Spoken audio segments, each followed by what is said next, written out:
everyone, this is Irina from Healnlearn, and today I have the pleasure to introduce an amazing guest that I met in a synchronistic way, and we're going to tell you the story a bit later. This is Amato. He has been an executive in the banking industry for more than 35 years, and now is in the personal development industry. He actually coaches CEOs and other executives. Welcome, Mike. Thank you very much, Serena. It's a pleasure to be here today with you. You have an amazing life story to tell, but I'm really interested to hear more about your corporate career as well. Can you tell us a bit more first about yourself and then about the learnings from your corporate career, because this is such a long tenure, 35 years, and people have really a lot to learn from you.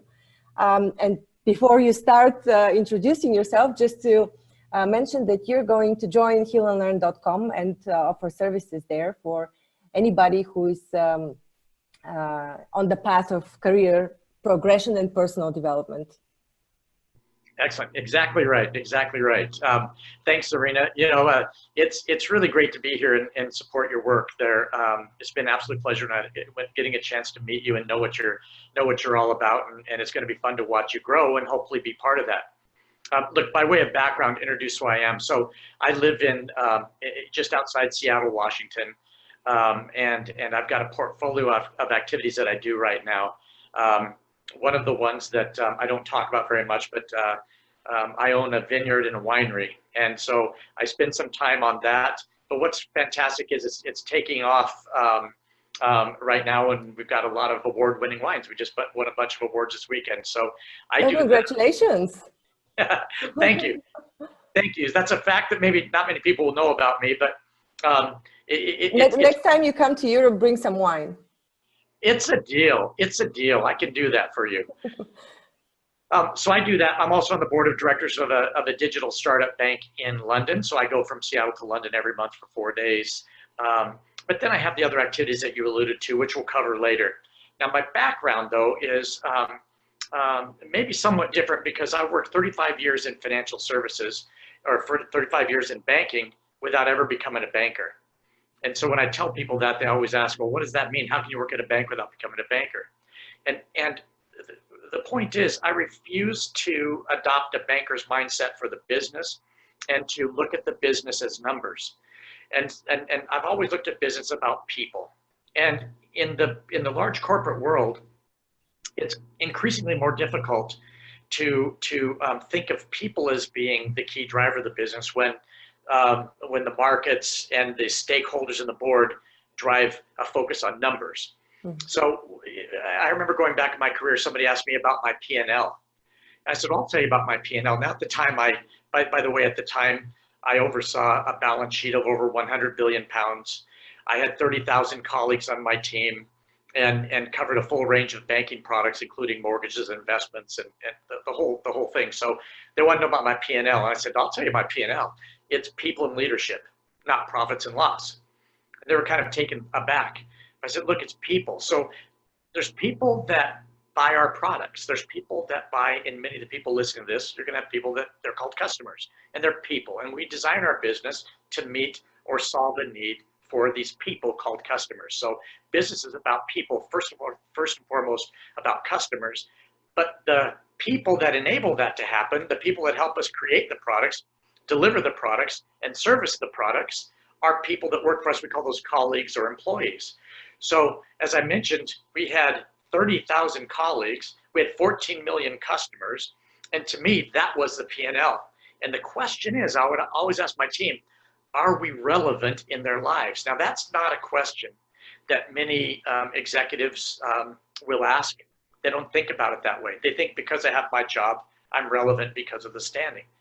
I looked at it like we had to deserve to be the leader of these customers and colleagues, and you deserve it by being relevant. And you had to think about, what can I do that adds value to their lives, to their certainly professional careers, and a lot of the focus is on what did they get out of it from this relationship. So that's how you work 35 years in the banking business. Luckily, we produced great results, and things worked out very, very well, or I wouldn't have lasted very long. But that's how you work in a bank for 35 years without ever being a banker.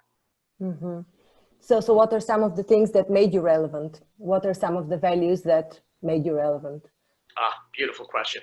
And number one, to be focused on values. See, every organization writes a vision, and then they write a mission. So a vision is what you're going to do. A mission says, what do I stand for? Why do we do what we do? And then underneath that lives your strategy. So how are we going to make this work? As a bracket to the strategy, any organization will put values. So when you say what are the things that we would focus on to become relevant, it's actually focus on the collective values, the ones we state in the organization and the ones that we live every single day. And our job as relevant leaders was to manage that gap, to be very cognizant of it and make sure that we were not hypocritical. So I'm getting passionate here, but no, go ahead. We like passion. Okay. Well, then I hate hypocrisy. I cannot stand it. And I don't like it when a leader stands up and says, people are most important resource, and we value people input and we value all these things. And then they go and focus all their time on managing the numbers, managing the shareholders and whatever. But that's hypocrisy. And I don't like that. So if you value, if you want to be relevant as a leader, you manage the gap, or sure there's no gap between what the company says it stands for and how we deliver that every single day. And a good leadership team, it minds the gap, makes sure that we are true to our values, that we practice our values every day, and that they permeate everything that we do. One quick other addition to that is that habits are about people. If they're about people, connecting with them in ways that are relevant to them, and relevant might just be friendship. I mean, relevance comes in lots of forms, but connect with people so that you have a common cause or a common purpose or something in common. So the goal that I would always work with the leadership team on is say, do we really have a strong connection? Can we measure that connection? And by the way, when I go out to visit different business units, I don't want to see their numbers. I want to hear about their connection to you, the leaders. And then I'll know if you're being relevant, if they understand what's important to you and you understand what's important to them. And those two things were ways that we stayed relevant and stayed in touch.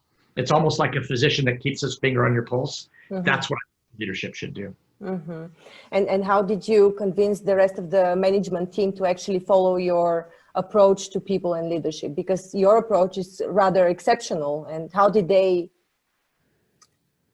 take you on to begin with and then keep you on board with such radical views? Okay, so when I joined the team, I invited everybody to come along. And my invitation was like this. I want you to understand what I stand for, what the brand stands for, because you don't serve me, you serve the brand. I serve the brand, you serve the brand, and all the people that work for us serve the brand. So I think the best way to do it is by using the philosophies that I've mentioned. So I would like for you to sign up and be happy and be here if that's the case. On the other hand, if you find yourself fundamentally disagreeing, if it doesn't work for you, bless your heart. I love that you're honest. Feel free to go and explore a career at a place where the values line up with what you want. I would want you to do that, and let's stay friends. What I don't want to see is don't stay here and be unhappy, because then you make me choose to move you from the business. Because this organization, I look at like a football analogy. We're going to the World Cup. We are going to go with all certainty. I don't know who's on the team yet, though. So please be happy and be here. Be happy and be somewhere else. Just do not be here and be unhappy, because that's going to waste my time, as I will have to ask you to go explore your career somewhere else. And through this invitation, some people accepted, some people didn't, some tried and some failed. But I believe the strength of a manager's message, an executive, a manager, mid-manager, even a beginning manager, it fundamentally is the ability to recruit.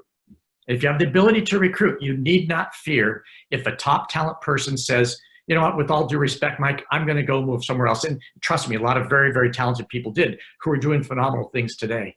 It's like, bless you, I'm happy for them. They're happy, I'm happy, right? So if you are able to recruit and replace them with talent that matches up with your values, you never need to fear attrition. you never need to fear people who do not accept your invitation to join your organization. So my phrase is, management strength is funded by the ability to recruit. And that's what we did. We replaced ultimately more than half the team over the course of a couple of years. And some went soon, some went later, some went by choice, some went feet first. But at the end of the day, we had people that signed up for it, and the results were stunning. So that's why the rest of the organization said, what did you do? I heard you talking about this, but I really didn't pay attention. What did you do? And so we had launched a program, we branded it, and we had a brand, we had a name for it, and we started calling it that. So other executives in other divisions saw this, and we helped them launch similar transformation initiatives, cultural transformation initiatives with them as well. Mm-hmm. So after this amazing career in corporate banking, what brought you not in corporate banking, in corporate and in banking, what brought you on the path of personal development? Did you use any of the learnings from your corporate career to apply it? Yeah, so absolutely. So in a business that's all about people, mm-hmm. and again, I believe all businesses are about people. Yeah. But then, and in a business where I think reducing the layers of management between the front line and the executives. So had a chance to talk to a lot of people, and a lot of people would reach out to me to become a mentor. One of the greatest rewards I received was when somebody, there was a woman selling coffee. I say a woman, she was 22 years old. Mm-hmm. This was in London. She was from, the name of the Latvia, pardon me, she was from Latvia. And I would talk to her every day, and I said, you're outstanding. Why don't you come and work at the bank? And she said, oh my gosh, I could never be a banker. I said, no, that's our job, is to help you succeed. But you have the personality and the wisdom, not wisdom, but intelligence to make it. Come on aboard. So I had a chance to spend some time with her, referred her to the HR team. She got hired at a very entry-level position. Now she's been in the bank for 20 years. So to me, that was so rewarding to mentor somebody and help them launch a career. And I did, there's school children that I talked to in some of the rougher areas of East London. 2 of them now work at Barclays and are climbing the career ladder. This was years ago. So it's phenomenal. And that, the reward for helping somebody work through a career challenge, and sometimes it was personal challenge, was far greater than any financial reward I ever received, far greater than any accolades for exceeding our business plan. In fact, I can't remember the business plan now. I remember the journey of the people that I worked with who had the courage to say, hey, Mike, can you help me? Mm-hmm. And I don't care who they were. If they asked me for help, I'm happy to help them. I make time for them. So this began to kind of take my career and go in 2 ways. One way was helping companies focus on their culture and change their culture, because that makes the life of all the workers better. Fundamentally, when values are lined up, when a great transformation program is launched, and the corporate culture becomes your intentional culture, the one that you state to all your investors that you have, when it becomes that, actually, it's phenomenally beneficial for every stakeholder: the regulator, the investor, the community where you serve, the executive team, and certainly all of the people, and that reflects then to the customers. So I love to talk about that, and I do that, and I've done that in Europe, South America, and Africa. I enjoy it, have a big impact when it really works. Now, sometimes it doesn't work because that's really heavily reliant on leadership. Mm-hmm. That made me think of then that's a second thing that I do. It's the one that's getting most of my time and passion now, is I noticed that the corporate transformation is heavily based on leadership. Leaders have to sign up for it. They just can't hire somebody to take care of it for them. They have to sign up for it and fundamentally rethink how they look at the organization. Not every leader wants to do that. Mm-hmm. So I thought about this and thought, if every CEO, and they do, by the way, every CEO and top level executives has access to a coach and advisors, but the people that the organization really depends on, those middle managers and new managers, have no resources other than their boss, or to get a book, or to find a mentor. Well, why can't we take executive coaching and democratize it? And I want to take executive coaching and bring it to anybody, frankly, and I want to do it in a scalable way. I've been doing one-to-one mentoring, have some clients that have great success. I really love it when I see that, but doing 1 or 2 or 3 or 5 at a time is great. But I want 250,000 people to go through this program that I've created and benefit from it, because it'll help in careers. It helps in launching a business. It helps in actually relationships and every aspect of your life. It's the same process. So I love to talk about it, and I love to promote both of those businesses. But right now, the notion about starting the democratization of executive coaching and make it available to, hopefully tens and hundreds of thousands of people is something I'm so passionate about, and I'd love to make this grow just as fast as possible. Mm-hmm. Well, this channel is all about holistic approaches to life and work and love and everything. And so could you give us an example of how your approach helps relationships as well? Absolutely. It's so funny because I don't know if it's coincidental or what the reason is. I don't try to think about it very much, but 95% of my clientele are women. It just turns out to be that way. Mm-hmm. And I'm passionate about helping women because I think that for women to begin expanding their roles, raise the glass ceiling, and to make their lives what they should be, they probably are underserved in terms of mentors and coaches and resources to help them really understand just how powerful they can become. So maybe I just answered my question, but it's a passion of mine. So 95% of my clients are women. About in the fourth meeting, so I usually do a mentoring program when it's one-on-one, and I'll do it 6 one-hour sessions. And then I say, I'll give you 2 free hours because after 6, you paid me enough money. Now you're my friend. So I'll give you a couple of free conversations. And invariably in the fourth one, they'll say, I've been so focused on my career. And one woman in particular had got promoted twice in those 4 months. She received a big raise. And we talked a little bit about deciphering there's a game that's going on in a corporation. How do you decipher it? And how do you play it? Especially when the people making the rules are not your gender. So how do you do that? And so we talked about it, and we had some early success there. In fourth meeting, she says, Mike, I haven't had a relationship in 7 years because I'm just so determined to succeed in this in my professional life. And I said, well, let's take the process that we've gone through and let's apply it to relationships. It was so cool. By the 6th session, she'd met a guy, she was in a bike riding club, and they found each other at this one event. Just 2 meetings later, because we sent. We changed her energy for the problem, just like we changed her energy inside the organization, and the solution that came is inevitable. Now she's married. I just found out in April she had a baby. I've got another client who's in a relationship. They're engaged to get married, and it's just, you talk about filling your heart. It's like beautiful. So congratulations on these achievements. It's really amazing, amazing results. Yeah. Well, thank you. Now I want 250,000 people to benefit from it.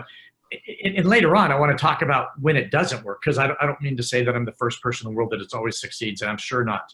But there's times when it doesn't work as well. So I'll caveat this. But thank you for the congratulations, because it's them doing the work, but it's the process that we've kind of mapped out now that said, you know what, there is really something to this. And whether you want a better career, whether you want a better, healthier life, and whether you want a better relationship, or if you're in a relationship, how to make it more functional. It's the same process. It's the same transformation that sends the same announcement to the universe. Pardon me, some people don't want to speak that way, but it's either an energetic announcement to the universe, it's a vibration, but it's also known scientifically as charisma, your mood, your attitude. You change that, you change everything. And that's what and how to do that is a big trick. We have an expert on beauty and charisma that works with mindset on healnlearn.com. So I pretty much know what you're talking about when you're saying charisma matters a lot. Yeah. So would you like to share with us bits and pieces of your program that you've developed on democratizing the executive coaching? Thank you for asking that. Absolutely. So what I've done is I've got a Facebook group called Why Not You by Mike Amato. And it's named Why Not You because the first step in sort of transforming your career and your personal life and everything about you actually is to say, wait a minute, if somebody else can do it, why not me? We see on Facebook all the time, or Instagram, rainbows and unicorns saying, you can do anything, you can be whatever you want. And we see these inspirational messages. In fact, so much so that we actually cheapen the currency of some of the most best wisdom from the wisest people in history of mankind is now thrown out there like, ketchup on French fries. And so we kind of lose the point of it. Yeah. But the thing is that if you could see somebody who can paint a picture with his toes, if you see somebody who can have a functional life and be an athlete with no legs or no access to legs, if you see people overcoming enormous difficulties, why not you is where it begins. So that's a clue as to how the program starts. And that's my Facebook page. Now, under Why Not You, so what I did was I went out and I said, I'm looking for 20 volunteers. And I'm going to call them pioneers because I'm going to take the program I've been doing one person at a time. I'm going to bring 20 people through it at the same time. And in the process, create tools that right now will be analog, but they'll be digital soon. And the tools will be something that's quite unique in helping people. The way to look at it is this way. Look, you know, there was 22 million copies of The Secret sold, okay? There's been tens of thousands of people that go to a Tony Robbins seminar, read his books, look at his work on videos. There's all sorts of life coaches, all sorts of inspirational people looking for messages. And my question always starts is, why isn't every one of them, every person that's bought The Secret, why aren't they rich or in the perfect relationship? Why not? What's happened? And so in a very pragmatic way, this says the whole purpose is to say, let's figure that out and let's design a program that actually takes some of these, not the same methods and not the same words, although some may overlap, but let's say it in a way that resonates in somebody's soul and creates different behaviors and actually helps them apply it. So it's almost an applied focus on helping people land this in their life to actually change their life. So in this process, we've got 20 pioneers, and we're going through a process of 3 webinars where we start with the concept, we go deeper in the concept, and then we're going to create the tools in the next one. Not create the tools, I have the tools, but we're going to distribute the tools. And at a high level, here's what it is. Number one, the mindset for change is crucial. Why not you? If that person can do it, why not you? And if you do it that way, it begins to draw a process of insight. And the words of insight means to look inside. And if you take some accountability that you are where you are, you can't choose your circumstance, but you can definitely choose your response. So how can you look at that and say, gosh, if I am where I am for good reasons and not so good reasons, right? We are the way we are because it serves us. Now, it may serve us sometimes poorly, but it mostly serves us and we've survived. We've gotten to where we are. Well, let's understand that, not going deep into the past, just understanding it and acknowledge it with respect towards that we're actually reasonable people and we actually do almost very, very reasonable things. And reasonable means able to reason. Unless you're clinically insane, you're able to reason and you've arrived at a place in your life for whatever reason, goods and bads and happies and sads. So not judging, assessing. But if you look at this and look at inside yourself, you start seeing the role that you play. So why not you? It can be me. What about me do I need to be aware of? Great, let me be aware of it. Let me take this thing that's the most intimate part of me and pull it out of my body and let me look at it a little bit more objectively. Let me stare at it and assess it. And then start saying, you know what, there's things that I do that are superpowers. There's things that I do that are probably not helpful, derailers. Most performance improvement plans deal with focusing on the derailers. Stop doing these things. Work on this derailer. I say become aware of it and then put them aside.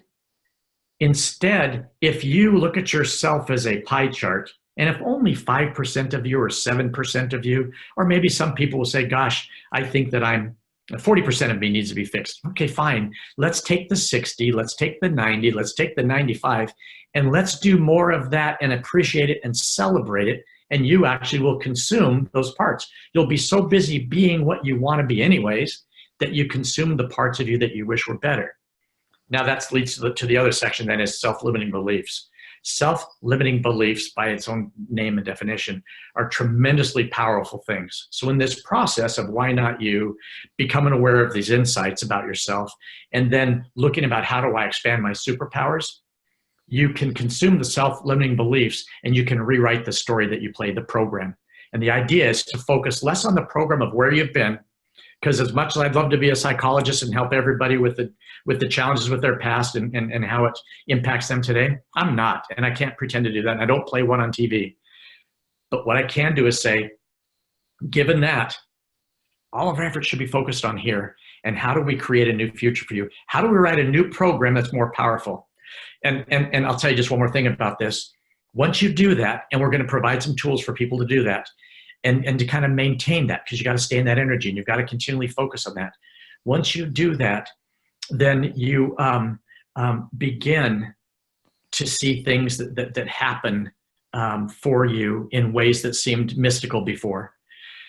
And that's the hardest part to understand about the process, is that there's things you can do, and absolutely you want to do those things, and you want to have those insights. But once you do all this work, we're going to create a process where you can start observing how your life changes.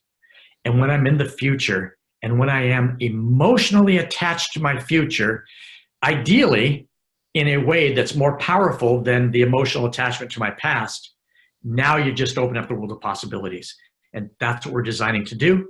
I want to digitize it. I want to provide some tools and help people become aware. And I want 250,000 people to have a much better life, much better career, much better relationships, by understanding that where they want to go is where they should go. And let's make that happen. And let's make sure that you have the tools to maintain that, and that you attach an emotion to that. And that's kind of the overall view of the structure of the program. Well, thank you very much for the explanation of the program. Actually, the way I met you is by inquiring about your group. And the way I met you in person was a synchronistic way, what you were just explaining. But before I tell you the story, I just want to insert here a bit of information that I have on the Silva method and how they approach the skills that you have, what you just mentioned as a part of your program, that you focus on the positives that you have and on the parts of life that work for you, rather than on the things that don't work for you. And this was there were studies made already in the 20s and in the 30s in schools in the US. And whenever kids were made to focus on subjects that they were good at, they actually improved across all the other subjects, which I find amazing. So that is amazing. Yeah. So actually there is proof for what you're doing, and it's been done last century already. That's fantastic. Yeah, and tell me, what year was this? I think it was, I can't quote the exact year, but the Silva method was developed between the 20s and the 40s. I mean, it kept developing maybe until I think Jose Silva died in the 90s. So it can't be the 20s, but at the beginning, the first half of last century. Okay, and you told me this story before. I find it so fascinating. And the reason I asked the time frame is because a lot of this stuff is known. You know, we're not inventing new things. We're just applying a lot of things that we knew before. And that the noise, if you think of life as a series of frequencies and things and occurrences, and there's noise in our systems and in our environment. If you think about it, all the noise creates where we are today, and people are trying to sort that out and help people, you know, get through that. A lot of this stuff was created. Yeah. And what we do maybe is intuition today. Maybe it's somewhere in my past. Maybe it's something in school came up for me where I had learned about this or whatever else. But I'll tell you what, it just feels right. And I'll tell you, whenever I take what it feels authentically right, it connects to my values and my being. Then invariably it's the right direction. Call it intuition. Well, it's funny that there is an actual method and that existed not far before I was born, but pretty far before I was born. Yeah. So that's cool. Yeah, very cool. So let me tell you now the story how we met. So I was talking to you, inquiring about the program you were starting, because it definitely sounded interesting to me. And then at some point, I actually thought, well, you might be a great guest for the breakfast time we're organizing for International Women Connected, which is a network for women in business and professional industries. It's an international network. And I represent them in Vienna, and I organize breakfasts and get-togethers every month. So I thought, well, you'd be actually a great guest for our breakfast in Vienna. But then I thought it's such a long shot. You live in the US, you were in London at that time, but still, you know, to travel just to attend the breakfast, it's a very unlikely chance. But I still asked you, and you said, you know what, I am actually attending, what was the name of the 15-second festival in Austria the same weekend. Which was truly amazing because it's such a coincidence. And you said I'll drop by, which was amazing. Thank you so much for that. But Yeah. here's another example of a synchronicity that things just line up without you expecting it. And just the universe puts things together in order for other things to work. And there's a special meaning that we can't explain, can't put in reason. It's so funny you say that, because number one, it was amazingly synchronistic. Number two, I think, you know, we connected in your approach and your views of your work and your family. I'm just such a big fan. I think you're onto something big, and you're a special talent, and I'm happy to be affiliated with you in any way. So I think that connection was great. I'd never been to Austria before. And then all of a sudden, this 15-second festival speaking about corporate culture comes up, and the next day you have this breakfast meeting. So it's seriously, and the lesson there to me, Zorina, is this: we have a lot of people that are, some people are into mystical, some people are into science, and hey, everybody's right, whatever. That's not my job, is to tell people what they should think. But I did have somebody talk to me one time, and they said, Mike, I'm science-based, and I don't get this whole idea about vibration and attracting what you've vibrated and how it comes. That requires faith, I think, and I don't believe in faith. It's like, okay, well, first of all, you're putting yourself into a corner because you know what you're saying is that until science proves it, then it's not real to you. So hang in there. Maybe one day soon science will prove and have an experiment show why this works, and it works, and then you can become a believer. That's great. Secondly, though, it doesn't matter if you believe or not, because if I don't believe in the sun, does the sun not exist? So it doesn't matter. I don't have any attachment to the person's belief. So we laughed about that. But I said the third and most important thing is that when you talk about things that we do every single day, we accept this idea that we attract what we attract what we sort of vibrationally emit in the universe. We accept the negative. And how do I know? We have phrases. He got up on the wrong side of the bed. Oh, she's got karma coming. Oh, that person must have done something wrong in a bad life. And scientists will say the negative very readily. I'm not picking on scientists, but I'm saying any person kind of says, oh, we get if we have a bad attitude, and we tell our children, you're going to end up having a very bad day if you don't change your attitude. Mm-hmm. In addiction programs, we create what we fear is one of the signs on the wall. So we get it to the negative, yet we have a hard time accepting that it works to the positive, and yet it does. And this shows in a very small ways, Zorina, that it does work, and it works in ways that we're probably not even conscious to in most times. So I love this story. Yeah. So I recently read an article about luck. A study was done in a scientific way that mapped the success of successful people, how they reached what their success was based on. And they took into account, I can't quote the entire study, but they took into account education, intelligence, prior finances, and so a range of contributors to success.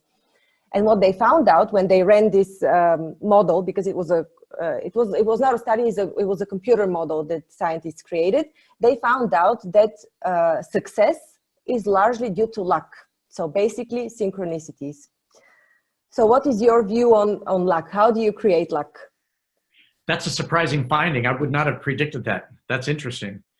Do you know, first of all, let's make sure the definition of luck is, you know, everybody defines it the same way.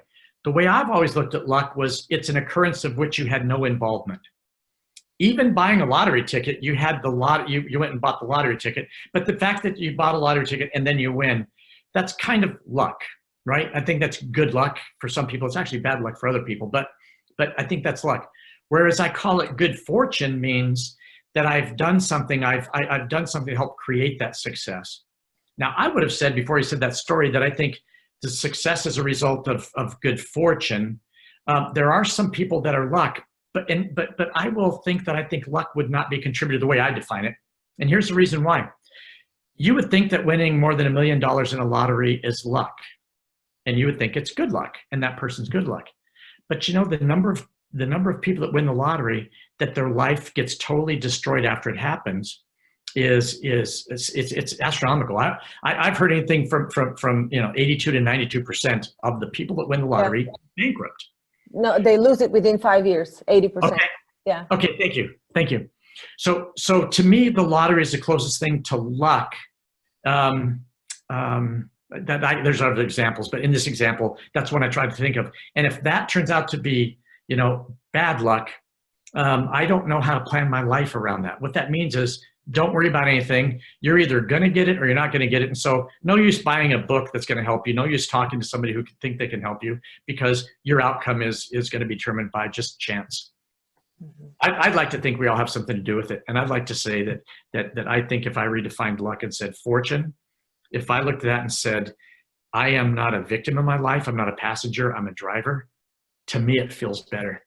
If you say you're luck, you're just a passenger, and let's just hope it's good luck, not bad luck. Do you accept that, or what do you think about my response?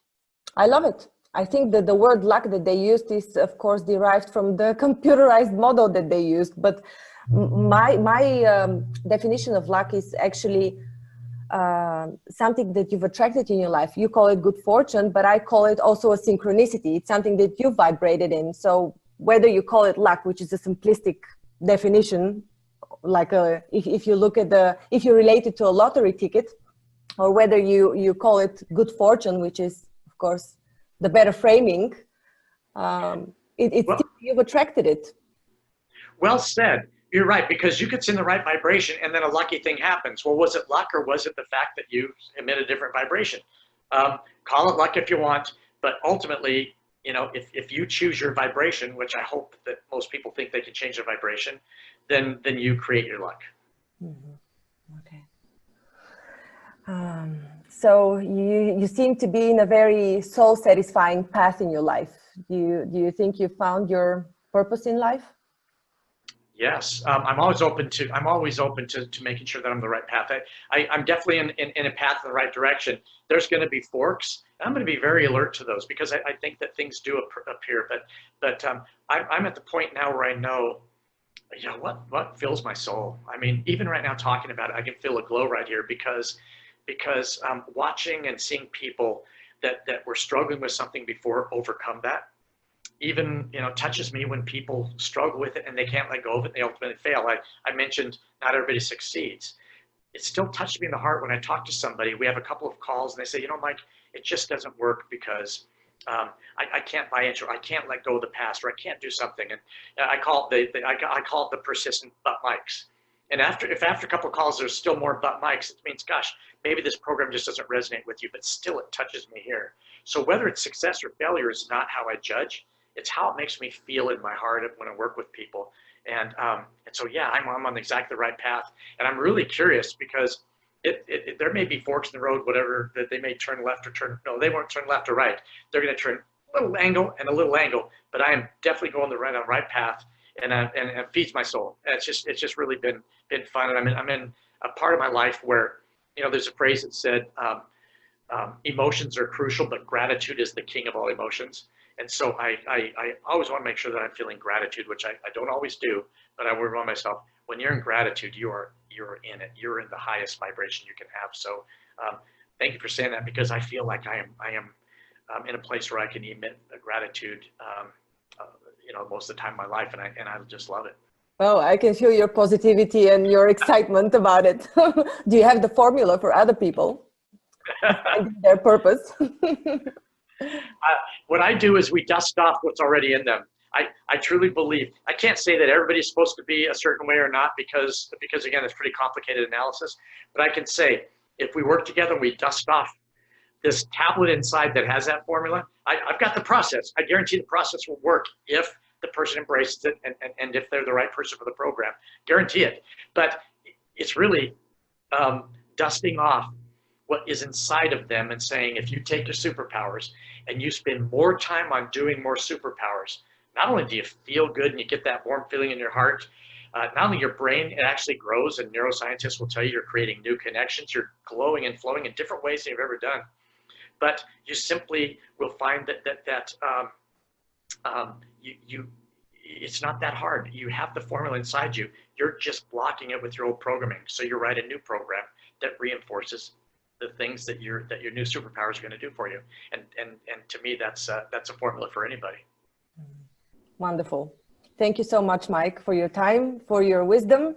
And people can find you on Why Not You by Mike Amato on Facebook, and also soon on healnlearn.com, where they can get in personal touch with you for a consultation, which is, I'm really grateful for that, that you've agreed to join the platform and to help my viewers as well.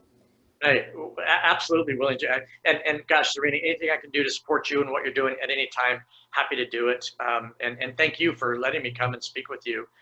You have good questions, and you really brought a lot out in me today that I didn't know was inside me before we started talking. So well done to you. We're going to get some more out next time we speak, which is hopefully not going to be far away from now. Agreed. Yeah. Thank you so much, Mike. And I'm just going to make a quick announcement before we finish this call.